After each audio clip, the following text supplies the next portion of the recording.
my name is David Gadalovich, and this is Leaders Around the World, a space where I interview leaders that are changing the world in different ways. Today I'm with Levana. How are you, Levana? I'm good. Thank you so much.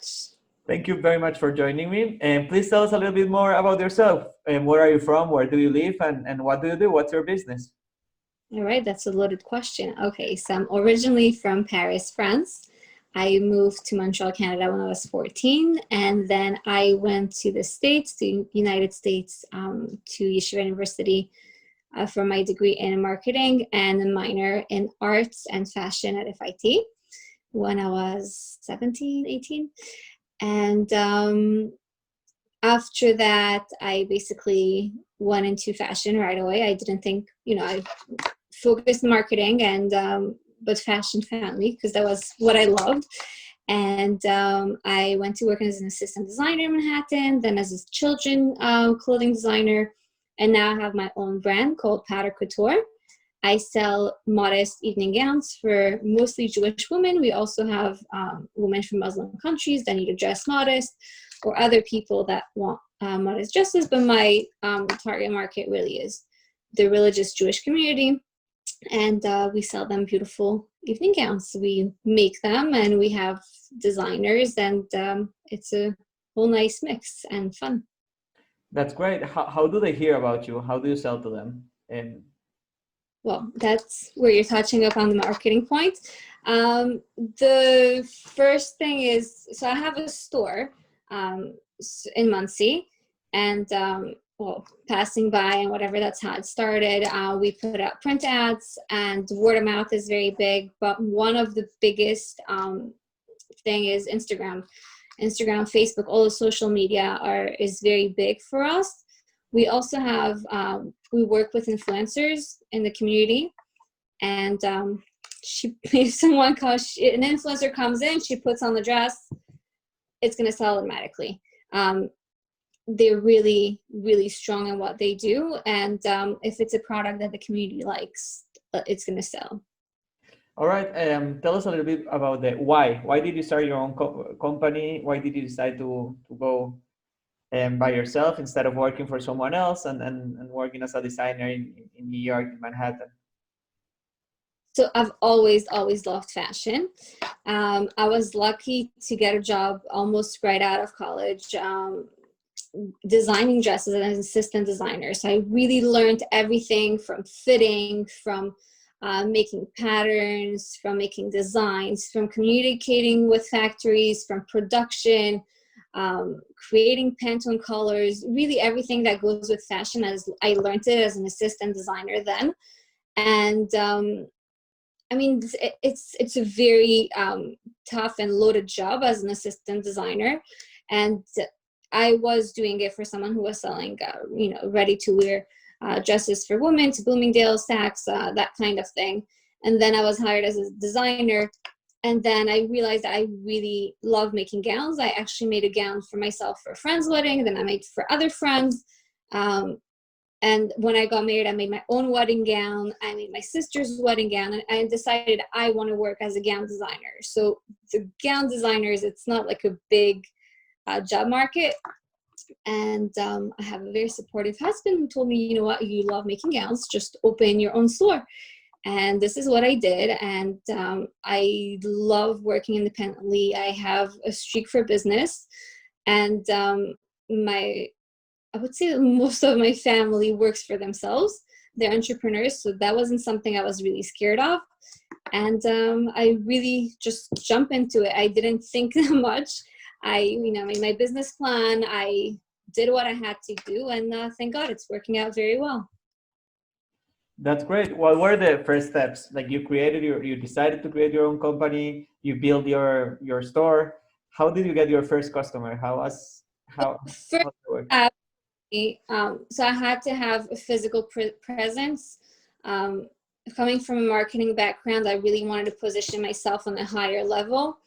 So I created a store that looks boutique-like, very luxurious, and then I brought in designer pieces so that my designs and my collections would be at the level of the designer pieces that I brought in. I didn't want to just make any collection and then just price it whatever price I wanted to price it, people would be like, okay, what does it compare to? Like, they wouldn't have that like reference. So I really brought in very nice high-end boutique designers and then placed my collection next to it so that my collection would have this like, you know, higher luxurious branding basically. And that's, yeah, that's how I did it. That's great. So the people would come into the store and say, "Wow, this your brand is as good as these other people's brand, famous designers." Yeah, yeah, they and Wow. they really like it. That's great. That's great. I've seen your designs. I follow you on Instagram, and they're really nice. And I'm very happy and proud of you that you succeeded, that you decided to do it. And what's next? What do you plan to do next? And do you want to expand? You were telling me before that you're selling all over the world. What's more to do? So I really love what I'm doing, and my passion is really the design part of it. So I love to sell, but as an entrepreneur, you always know that you need to like you need to hire other people who do things better than you do. So I hired people for sales. I hired people to talk to influencers, and I really want to focus on the design. So now my brand has like a certain level where I could create my own collections, and on their own, they're going to stand as like a higher end brand. So I'm working on two things right now. The number one is my website. I want to reach out to more people to help them, you know, dress their best. I want to be able to reach a little wider than just having just for the people who have the ability to walk into the store. And the second thing that I'm doing is I'm actually creating a ready-to-wear collection. And we had our first season for summer 20, and I'm basically creating from zero. Usually it's custom pieces, especially in boutiques, and now I'm doing ready to wear. So from 0 to 16, we created about 13 styles, and we sell it in our own store. So it's ready off the rack, and we also sell it in a few other stores so that more people have access to it, and it's just ready and easy to go. So I really want to expand on continuing to do my own designs in a luxury way and in a ready-to-wear way, so more and more people have access to it. Thank you very much for your answer. Now, on a more personal note, what motivates you? I know that it's hard to be an entrepreneur. Sometimes you feel like it's better, it's easier to go work for someone else, and you have to be strong every day. Sometimes you sell more, sometimes you sell less. Now we had a lot of trouble. I don't know if about their business, but in general, everyone had a few problems with the COVID-19, a lot of challenges. It was about.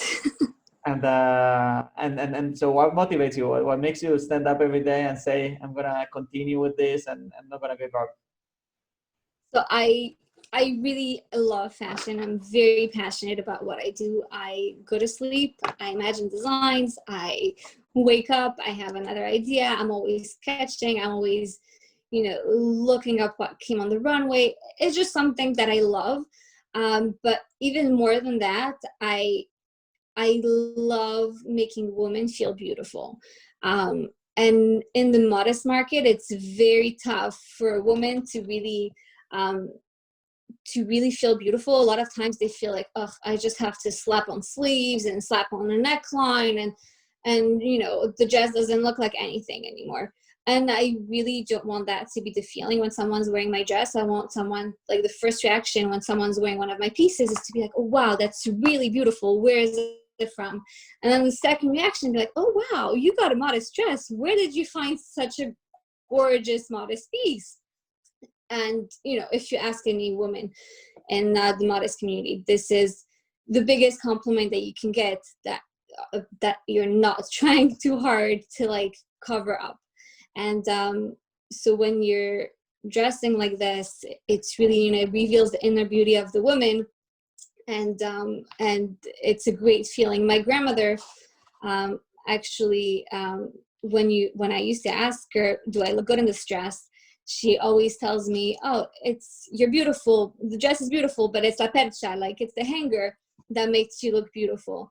And that's really something I want to carry over in in my store and my designs that it's not about the dress. It's about the person wearing it, and the inner beauty is going to be, you know, shining out with my designs.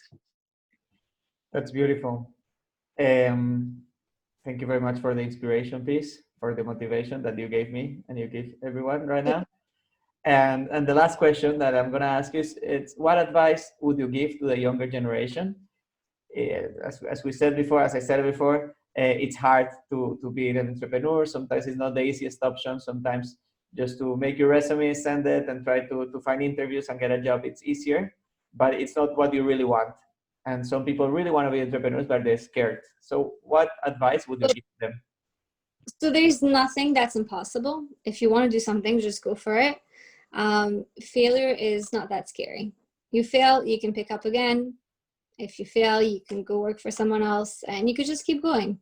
That's really my advice. You know, there's this curve in entrepreneurship that's in all the entrepreneurship books that's very popular. It goes, oh wow, I'm doing so great, and it goes down, oh no, like I really suck, I have no idea what I'm doing, and it goes down, oh I'm quitting, and then, you know, you make a few sales, it goes back up, and it's like, oh wow, I'm really rocking this, you know, and then it goes back down. That's really entrepreneurship. It's a wave of ups and downs, and you have to be willing to ride it. And it's fun at the end of the day. If you're really passionate about, it's just going to keep you going.